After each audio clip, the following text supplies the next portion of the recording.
मी प्रदीप शिंदोळकर इकडे Andheri waste R T ऑफिसला आहे. ओके, मी टू व्हीलर घेतली आणि त्याचं आर सी बुक जे 1-2 महिन्यांनी पोस्ट ऑफिसमध्ये येतं जे आलं, पण मी बाहेरगावी असल्यामुळे मला ते मिळालं नाही आणि ते परत गेलं.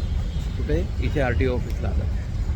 फायनली मी वेळ काढून इथे मला यायला लागलं आणि इकडचे नंबर मी ऑनलाईन शोधले, पण जे काय मला मिळत नव्हते.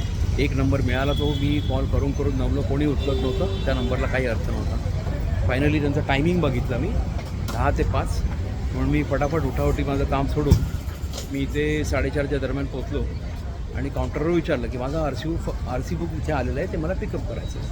मी माझे ओरिजिनल आधार कार्ड, पॅन कार्ड सगळं आणलेलं आहे.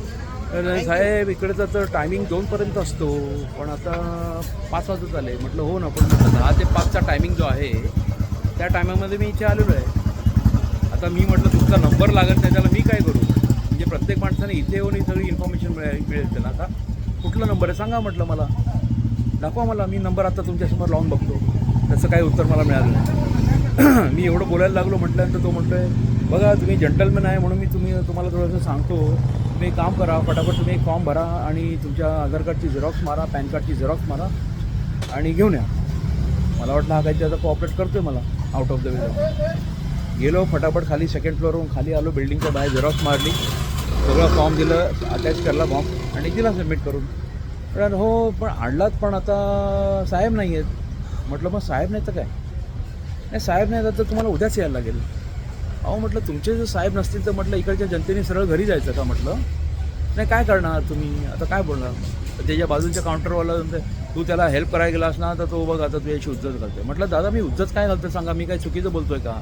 मी स्वतः आहे गाडीचा ओनर. माझं पोस्ट ऑफिस मधून आर सी बुक इथे आलेलं आहे. मी माझे ओरिजिनल डॉक्युमेंट घेऊन आलेलो आहे. आर सी बुक माझ्याकडे, पॅन कार्ड आहे, आधार कार्ड ओरिजिनल आहे, माझं लायसन्स आहे. अजून काय पाहिजे? म्हटलं तुम्ही लिस्टमध्ये माझा गाडीचा नंबर चेक केला, तुम्हालाही माहिती आहे की तुम्ही बरोबर ते टॅली केलं नाही. मी तुमच्यासाठी एवढी मेहनत करतो आहे. म्हटलं दादा काय मेहनत केली तुम्ही? तर मला असं सीटच्या मागे असं एक कपाट उघडून दाखवलं आणि एवढूसा काहीतरी बंच होता, ह्याच्यातनं शोधायला लागतं. म्हटलं साहेब हे पण जर तुम्ही नाही केलं तर म्हटलं तुम्ही मग इथे काय करणार? मग म्हटलं मी काय चुकीचं बोलतो आहे? म्हटलं सांगा ना मला. तुम्ही आता मला डायरेक्ट उद्या या म्हणून म्हणताय, म्हणजे सगळी कामं सोडून जनतेने इकडे गिरट्या मारत बसायचं का? शेवटी मी वैतागून खाली गेलो. फर्स्ट फ्लोअरला बघितलं, एक केबिन वच्या बाहेर पोलीस बसलेला. मला वाटलं इथे कुठेतरी ऑफिसर आहेत, तर तिकडे नेमके ते निकम साहेब म्हणून होते, ते बाहेर आले. म्हणजे काय झालं? म्हटलं दादा असं असं झालं म्हटलं साहेब की मला म्हटलं सिम्पल आहे, म्हटलं आर सी बुक घ्यायचं आहे, माझ्याकडे ओरिजिनल डॉक्युमेंट्स आहेत. ठीक आहे मग मला बघूया, मी सही करतो. आणि त्यांनी मी आतमध्ये जाऊन सही केली आणि ते म्हणाले बघा बाजूला कॅश काउंटर आहे, तर तिथे पैसे भरून बघा तिथे आहेत का, उघडं आहे का.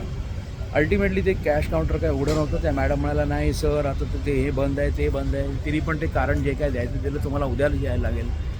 आणि फायनली ते नुसते 58 रुपये भरायचे होते. ते का? ते 58 रुपये भरल्यानंतर हे लोक परत पोस्टात ते पोस्ट करणार आणि तिथून मग ते मला मिळणार.